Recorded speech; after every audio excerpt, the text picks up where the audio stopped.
Hello दोस्तों, welcome to my YouTube channel. तो आज हम इस वीडियो में बात करेंगे कि पॉक्सो कोर्ट की ट्रायल कैसे की जाती है। देखो, अगर कोई सेक्सुअल ऑफेंस किसी बच्चे के साथ होता है, यानी कि जिसकी उम्र 18 वर्ष से कम की है, तो उसके लिए पॉक्सो अधिनियम 2012 को बनाया गया है।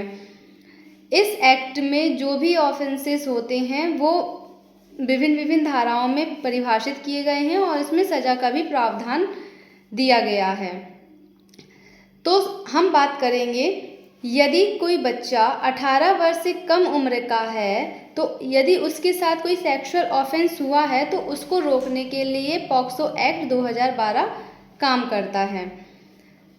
ठीक है, अब हम इसकी बात करेंगे कि केस की सुनवाई कौन करेगा। तो जो भी पॉक्सो एक्ट 2012 के अंतर्गत जो भी अपने अपराध आते हैं वो हमेशा एक विशेष न्यायालय, यानी कि विशेष न्यायालय को गठित किया जाता है, केवल पॉक्सो कोर्ट एक्ट के ही मामले देखते हैं। स्पेशल कोर्ट में इनकी सुनवाई होती है। तो फर्स्ट नंबर पे कंप्लेन कौन करेगा, FIR कौन करेगा, कौन कौन कर सकता है। सबसे पहले तो कोई भी व्यक्ति, इसमें बताया गया है कि इस एक्ट में के अंतर्गत कोई भी व्यक्ति, चाहे वो टीचर हो, चाहे वो पेरेंट्स हो, या फिर कोई भी पड़ोसी हो, वो जाके अगर उसको पता चलता है कि इस बच्चे के साथ ऐसा कोई दुष्कर्म या कृत्य हुआ है, तो वो FIR जाके लिखवा सकता है, शिकायत कर सकता है। सेकंड, पुलिस तुरंत FIR दर्ज करती है, क्योंकि ये एक मैंडेटरी प्रावधान है, मैंडेटरी है कि उसे पुलिस को FIR करनी पड़ेगी सूचना प्राप्त होने के पश्चात। चाइल्ड हमेशा फ्रेंडली तरीके से बयान लिया जाता है, जैसे ही पुलिस को सूचना प्राप्त हुई तो हमेशा उसका जो बयान है चाइल्ड का, बच्चे का, वो हमेशा एक फ्रेंडली नेचर के साथ उसका बयान लेना चाहिए और दर्ज करते हैं। सेकंड, इन्वेस्टिगेशन कौन कैसे कब कर सकता है। पुलिस एविडेंस कलेक्ट करती है, जैसे कि मेडिकल रिपोर्ट, विटनेस आदि और भी बहुत सारी चीज़ें। इन्वेस्टिगेशन के दौरान जो भी बच्चा है, यानी कि जो विक्टिम है, उसका बयान हमेशा आराम से और सेफ एनवायरनमेंट के साथ लिया जाता है। ऐसा नहीं है कि कोई भी कहीं पे भी जाके ले सकते। एक बच्चे को एक सेफ एनवायरनमेंट मिलना चाहिए। और इस इन्वेस्टिगेशन के दौरान 24 घंटे के भीतर जो विक्टिम है, जो बच्चा है, उसको मेडिकल एग्जामिनेशन ज़रूर करवा लेना चाहिए। ये इन्वेस्टिगेशन के पार्ट्स होते हैं। अब बारी आती है चार्जशीट की। इन्वेस्टिगेशन यदि पूरी हो चुकी है तो उसके बाद पुलिस कोर्ट में चार्जशीट फाइल करती है। जैसे ही आपकी इन्वेस्टिगेशन पुलिस की कंप्लीट हुई तो वो पुलिस चार्जशीट कोर्ट में आके पेश करेगी। फिर बात करते हैं स्पेशल कोर्ट की ट्रायल की। जैसे चार्जशीट पेश हो गई, अब ट्रायल की बारी आती है। तो स्पेशल कोर्ट में कैसे ट्रायल होगा। केस स्पेशल कोर्ट यानी कि पॉक्सो कोर्ट में चलता है। जैसे कि मैंने आपको पहले ही बता दिया है कि इसके लिए पॉक्सो एक्ट के लिए एक स्पेशल कोर्ट गठित होती है, तो वहीं पर ही इसका ट्रायल चलेगा।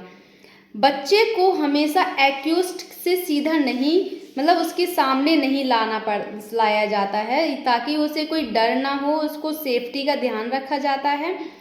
और एक्यूज्ड के सामने लाने से बच्चे में जो डर है, भय है, वो पैदा ना हो, इसलिए हमेशा उसको कभी भी एक्यूज्ड के सामने बच्चे को नहीं लेकर आना पड़ता है।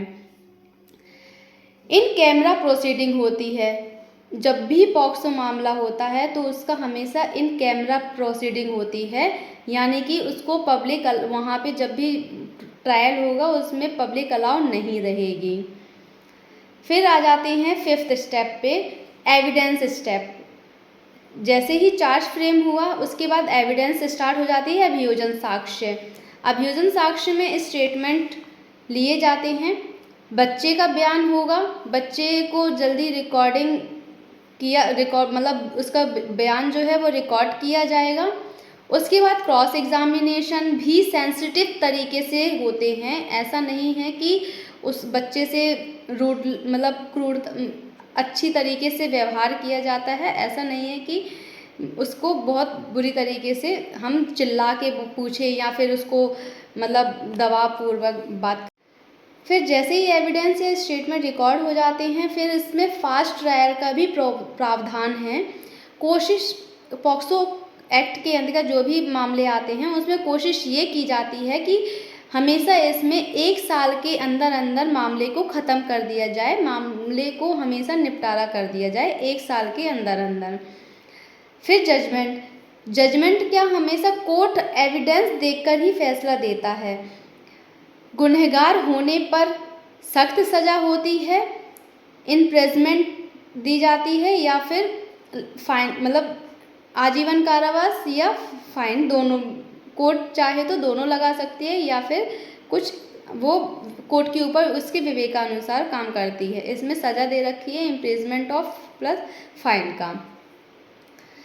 फिर आ जाते हैं बच्चे प्रोटेक्शन मिस्योर होना चाहिए, मतलब इस जो भी बच्चे जो विक्टिम हैं उनकी जो आइडेंटिटी है वो हमेशा सीक्रेट रखा जाता है और चाइल्ड को लीगल एड या फिर काउंसलिंग मिलती है।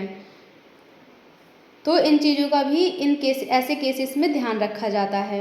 इम्पॉर्टेंट पॉइंट्स जो हमें मालूम होने चाहिए और इस केस में पता होने चाहिए, जैसे कि पुलिस हमेशा जब भी कंप्लेन लिखेगी तो उस पर कंप्लेन पर ही एक्शन होगा। ऐसा नहीं है कि किसी ने भी कुछ भी आके बोल दिया तो उस पर जब कंप्लेन आएगी तब पुलिस एक्शन लेगी। सेकंड, मीडिया बच्चे की आइडेंटिटी रिवील नहीं कर सकती है। पॉक्सो एक्ट में ये साफ बताया है कि जो भी विक्टिम है उसकी बच्चे की जो आइडेंटिटी है वो रिवील नहीं होगी और ना ही उनके फैमिली मेम्बर्स की। जैसे बोलते हैं कि ये इसकी लड़की या फिर वो इस स्कूल में पढ़ती थी, उसका ये नाम ये वो नाम, ऐसी कोई भी आइडेंटिटी रिवील नहीं होगी इन केसेस में।